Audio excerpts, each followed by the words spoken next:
Greetings, everyone. Thanks again, once again, for tuning into Porch Talk. Mac Miller passes away over overdose. It's very unfortunate that these young people are checking out of here from drugs. I mean, only 26.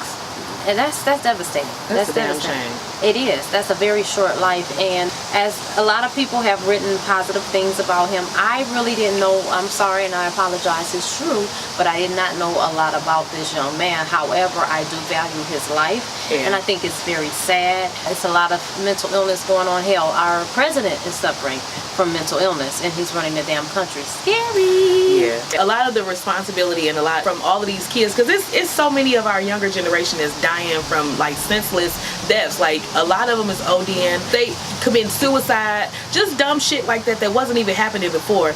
And but I did notice, because I don't know if I know his music. I love rap, but I don't know if I knew that was his stuff that I was listening to or whatever. I just like good music.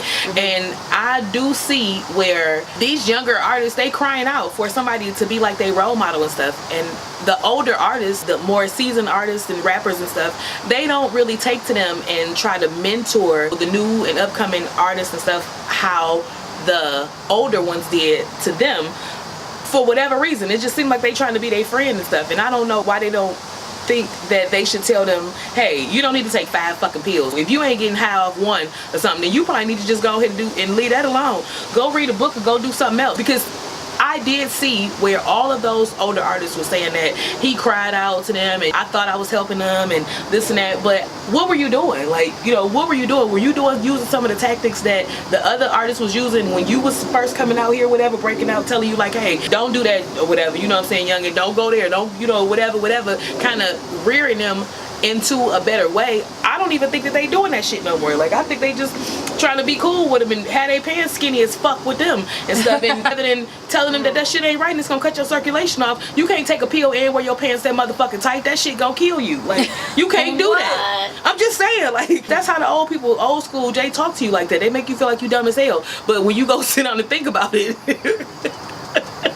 it really matters. But I just really think that that's sad. I think it's sad that we don't educate our children and we have pacified them so much with other drugs. Because back in the day, I mean, the only thing you was doing was smoking weed and snorting a line. Like, that's all you know, that's all it is. And I mean, that's drugs enough. What the fuck else do you really want to do? Why do you want to have pills to just stop your whole brain? Like, I don't know. It's just, I mean, rest in peace. I really do feel sorry for his family and feel bad, you know, that he had to leave here so young. But I just really feel like the older, more seasoned artists need to grab up these younger generation of musicians and just pull them in and kind of show them the way. Shit, because first of all, they don't even got no daddies.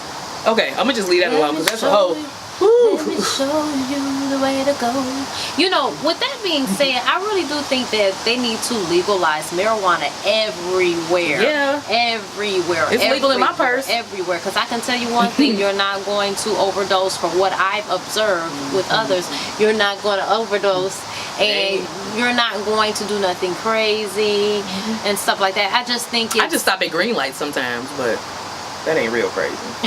Oh my God. Yeah, so they need to legalize it, and that doesn't mean that it's going to stop people from taking the pills and drinking the lean and all this other crazy mess, but it's still another alternative. It's probably more people that it will help than not.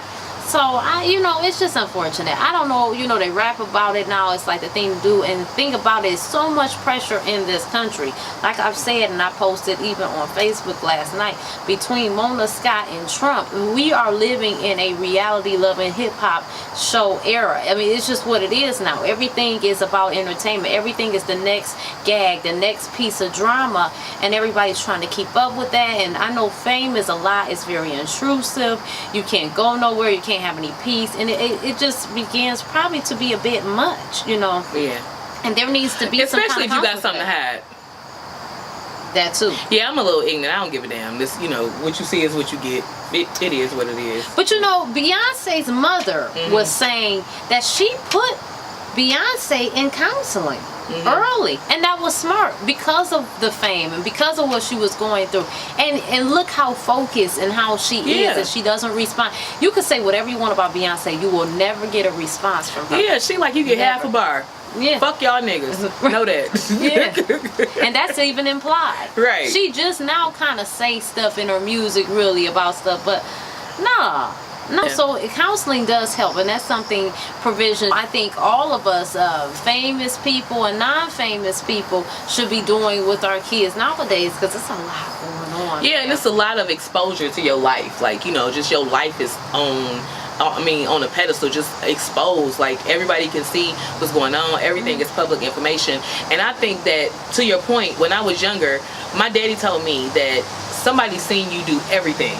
So don't never be ashamed of shit you do, because somebody's seen you do everything. So you should be able to tell on yourself before somebody can come and tell on you. Because again, if you are ashamed to do it, then you shouldn't do it, because somebody's seen you do it and it can't be repeated. Like, that's just what he told me. And I feel like that. You really can't. It ain't too much you could go and just dig up and tell on me. Like, I can't think of anything that I would be ashamed of. Like, okay, so and what? even if you do, you better learn the art of deaf, blind, and dumb, and unbothered. Like, whatever. Okay, say whatever you want to say.